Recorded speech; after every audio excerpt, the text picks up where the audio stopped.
صوبه کې چې کوم دی د گورننس ایشو ډیر زیات او دا ظاهر خبره ده ډیر زیات دی بالکل الته کې لکه ډیر بیډ گورننس چې کوم دی نغه ویچاره مونږه ماډل گورننس د پاره چې کوم دی دغه بکو خاص ځلې هغه کې مونږه ماډل گورننس مونږه اپلای کو هغه بیا ریپلیکیټ کو نو په دې کې دا یو فیصله وشوله چې ملکنډ ډیویژن چې دی الته کې به دوی وی چیرې لکه الته مونږه یو ماډل دغه سیستم جوړو چې هغه به مکمل تور باندې ملکنډ ډیویژن چې دی کې به د صوبایي حکومت د اډمنسټریشن لاندې کمپلیټلی نه به پکې د فوج کاری نه به پکې د بلچا کاری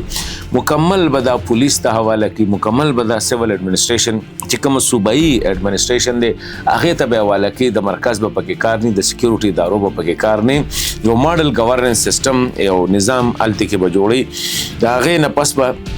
که دغه کامیاب شو نو دغه نظام به بیا نور ځایونو ته په خاص کر دغه چې کمیادي خیبر ضلع د ورغزو ضلع او د کورم ضلع چې کم دی بیا به الته کوم دغه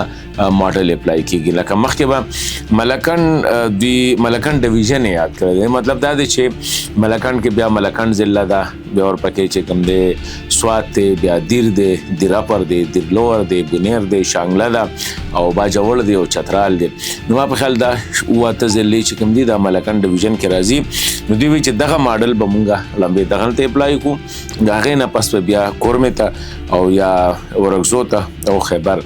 دا په سیکنډ فیز کې بیا په دغه ضلعو کې دا اپلای کی